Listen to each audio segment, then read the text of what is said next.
Olá, façamos hoje a leitura do capítulo 7 do livro de Ester, da Bíblia Sagrada.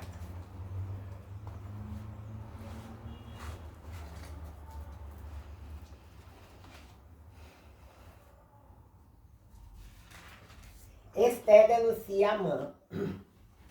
Ester 7:1.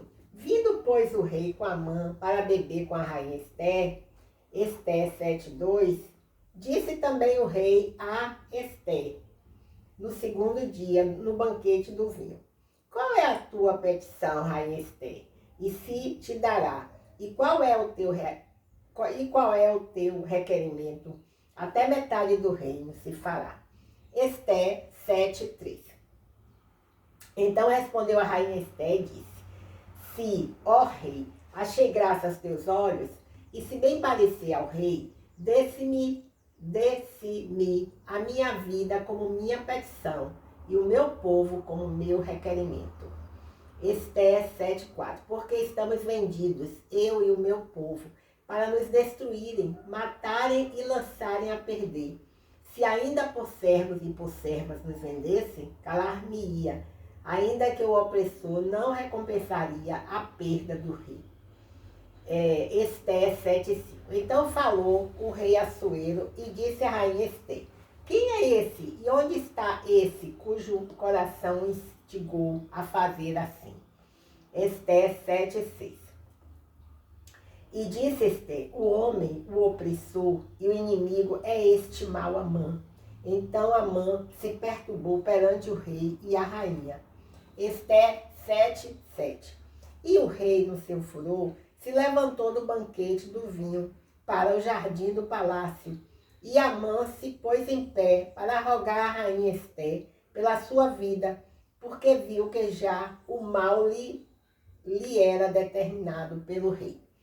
Ester 7:8. Tornando, pois, o rei do jardim do palácio à casa do banquete do vinho, Amã tinha caído prostrado sobre o leito em que estava Ester. Então disse o rei: porventura quereria ele também forçar a rainha perante mim nesta casa? Saindo essa palavra da boca do rei, cobriram Amã o rosto. Ester 7:9.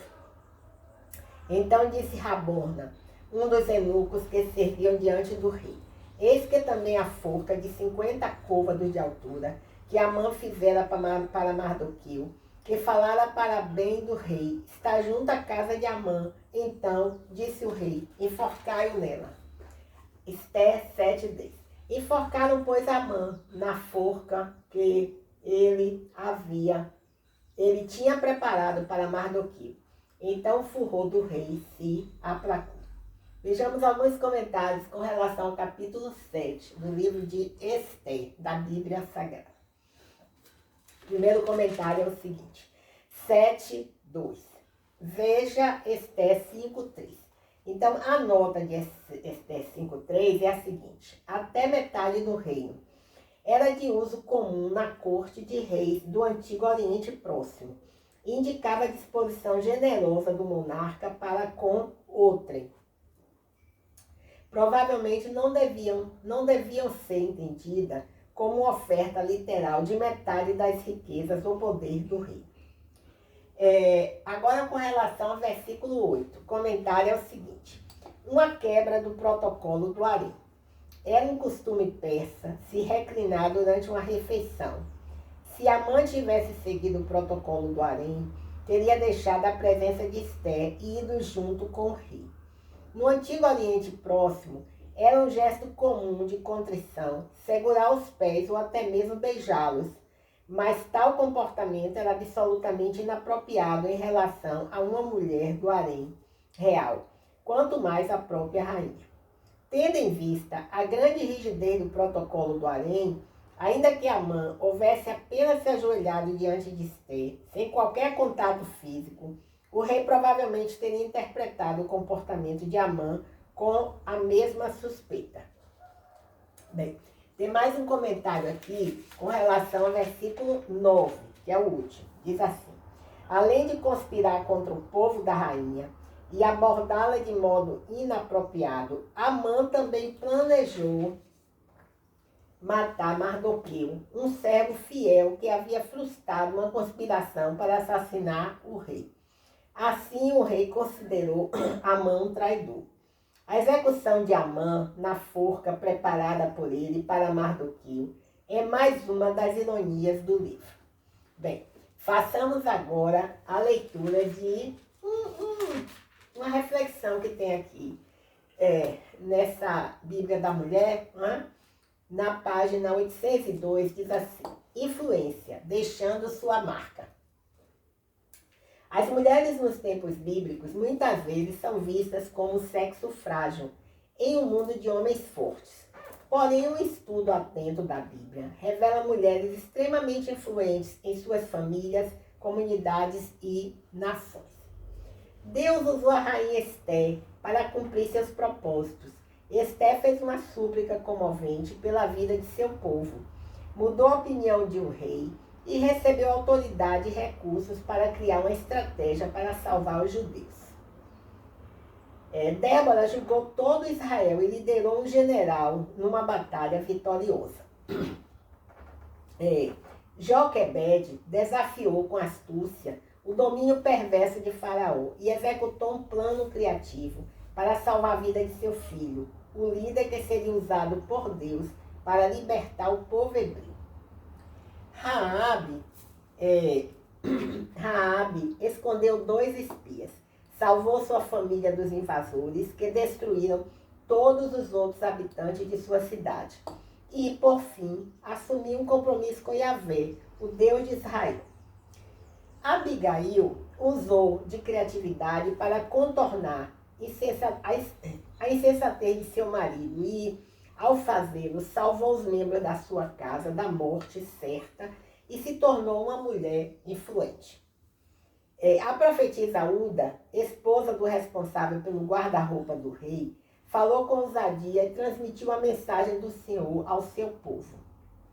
Esse mesmo tipo de influência pode ser visto nos dias de hoje em mulheres de todo o mundo que usam seus dons e talentos para liderar movimentos, cuidar de famílias e fortalecer o corpo de Cristo.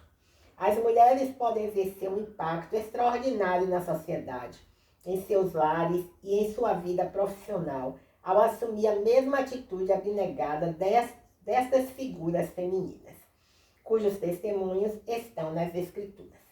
A questão não é se as mulheres têm influência ou não, mas se escolherão usar essa influência para o bem ou para o mal, para ampliar o reino de Deus na terra ou tentar destruir.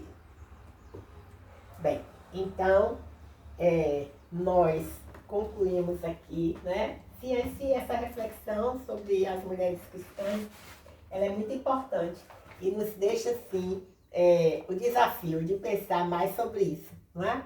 Bem, então, nós encerramos hoje a leitura do capítulo 7 do livro de Esté, da Bíblia Sagrada. Só nos resta dizer obrigada, Jesus, obrigadíssima. Muito obrigada mesmo pelo privilégio, pela honra de poder ler a sua palavra, disponível em nossas mãos, né? Então, isso é muito bom. É um presente de Deus para a humanidade, a sua palavra, ok? Então, até o próximo encontro, se o Senhor Deus assim o permitir. Porque Ele vive, posso crer no amanhã. Porque Ele vive, temor não há. Pois eu bem sei que a minha vida está nas mãos do meu Senhor, que vivo está.